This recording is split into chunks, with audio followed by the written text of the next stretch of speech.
Bonjour, parfait. Bonjour à votre panel, prestigieux panel. Et bonjour à tous les 30 millions de Camerounais qui regardent la prestation de serment du président de la République aujourd'hui. Professeur Mila Assouté, ce jour est un grand jour. Le président Paul lui apprêtera serment pour la 9e fois. Quel est le regard général que vous pouvez vous poser sur cet événement? Oui, d'abord il faut dire que c'est un peu exceptionnel qu'un homme prête serment 9 fois dans une république. Et donc c'est un destin particulier, c'est un destin exceptionnel. Il faut regarder avec beaucoup de considération. Certains regardent le destin avec des aspirations, ça c'est sûr, mais quand on a le recul, on le regarde avec beaucoup de considération, de haute considération, simplement parce que ce n'est pas donné à tout le monde de prêter serment 9 fois à la tête d'un État. Et donc le Cameroun doit se féliciter d'avoir traversé un moment de paix pendant au moins 9 saisons. 9 saisons de mandature présidentielle. Voilà ce qu'on doit retenir comme grand moment. Ce grand moment aussi est assurément un tournant important dans la vie de notre nation et même dans la vie politique du président qui prête serment.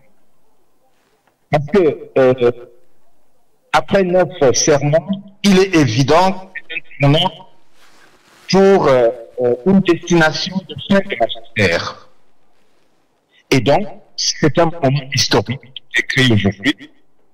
Je ne le regarde pas comme certains regardent négatif de la durée, je le regarde comme un tournant historique du destin de notre pays qui se joue une nouvelle fois comme en 1982 D'ailleurs, la symbolique du 6 novembre 1982 et celle du 6 novembre 2024 ne viennent pas de hasard. C'est une symbolique qui transmet un message à la nation. Et il faut que les hommes politiques, il faut que la sagesse nationale saisisse ce message et en fasse quelque chose de grand pour les 7 prochaines années du Cameroun. Professeur Mila Souté. Oui, en termes d'attente des Camerounais, quelles sont vos attentes et quelles pourraient être les attentes de ce peuple qui certainement a un certain nombre de doléances? C'est difficile que je parle des attentes des Camerounais parce que chaque Camerounais n'est pas venu me dire ce qu'il attend.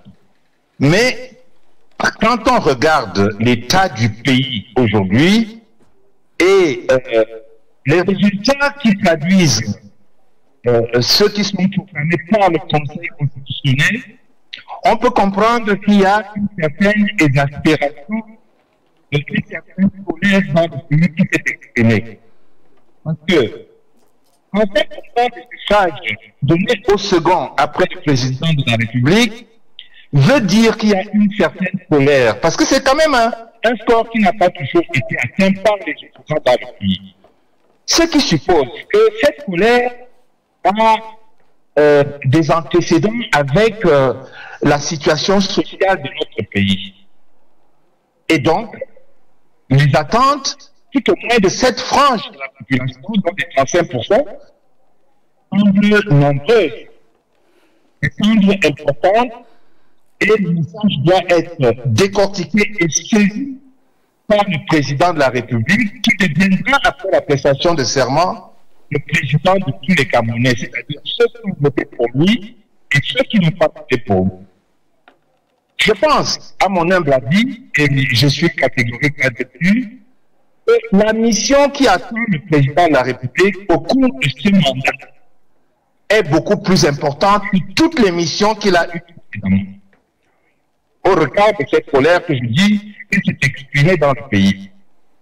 Et ces attentes, pour moi qui ai lancé le courant des modernistes en 2002, et qui avait permis déjà cette colère venir je suis bien placé pour dire que la gouvernance de notre pays est au cœur de cette colère.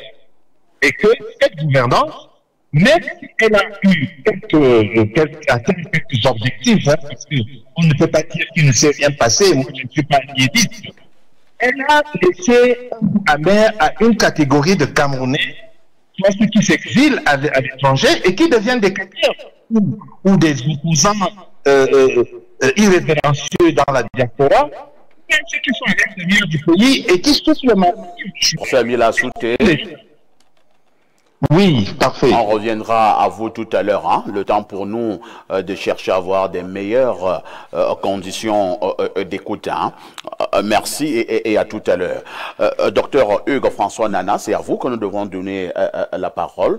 Je ne m'éloigne pas de la question que je viens de poser à votre ami et frère professeur Mila Souté. Vous avez quelles attentes pour ce septennat, certainement cet ultime septennat?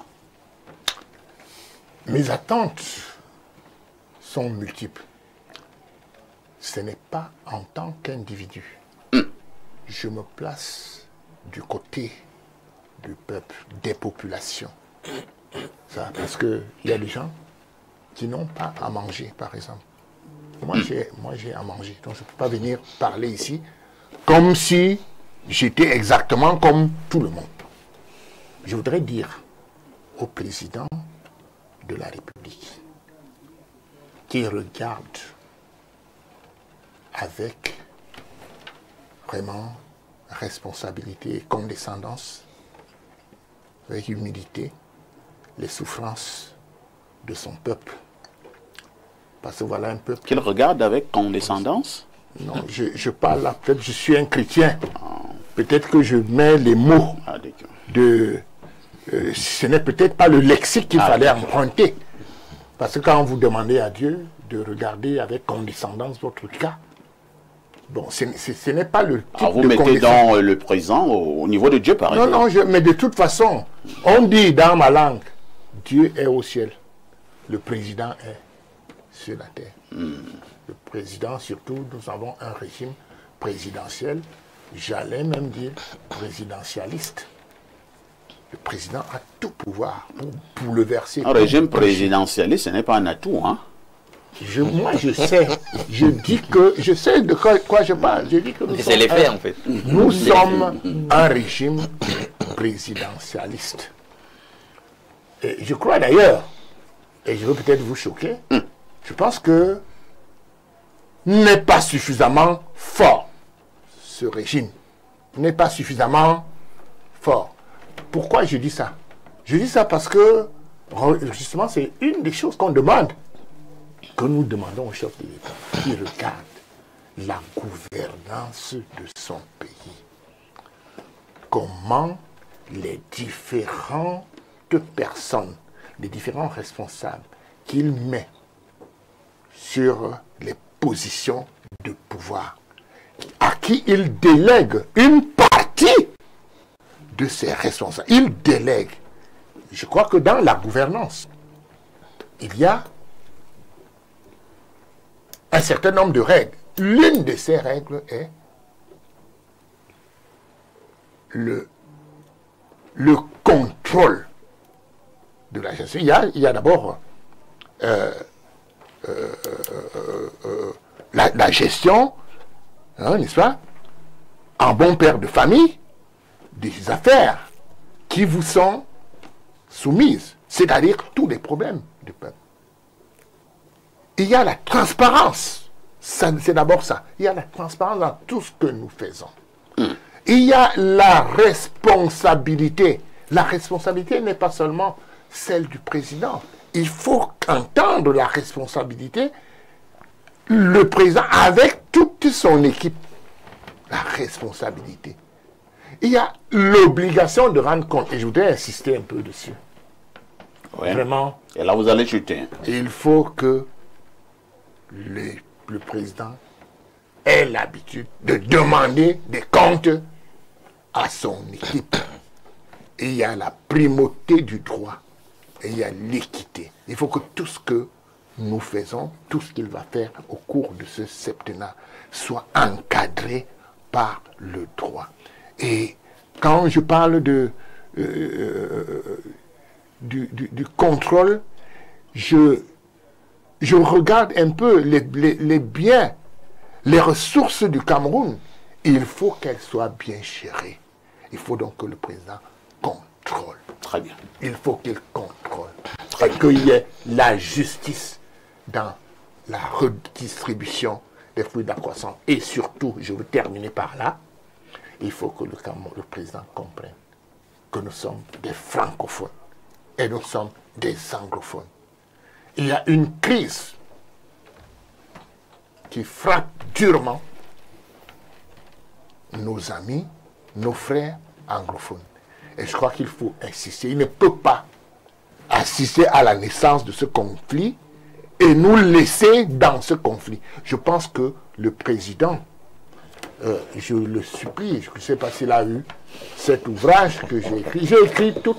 Voici ce livre-là qui s'appelle Anglophone. Lisez-moi ça. Anglophone Crisis in Cameroon, the Urgency of a Historical Compromise. Good. Il y a la version française. François Mboké, vous pouvez nous aider à lire ça? C'est vrai que c'est un peu loin. Crise anglophone au Cameroun, l'urgence d'un compromis historique. Je voudrais supplier le président. Je voudrais supplier le président, vraiment, de ne pas bouger de là où il est sans avoir résolu ce problème. Parce que, vous voyez, je connais, j'ai un certain nombre d'informations, je sais, par jour, combien la crise là nous coûte. Ça coûte énormément. Et je connais, l'autre jour, on a égorgé un député.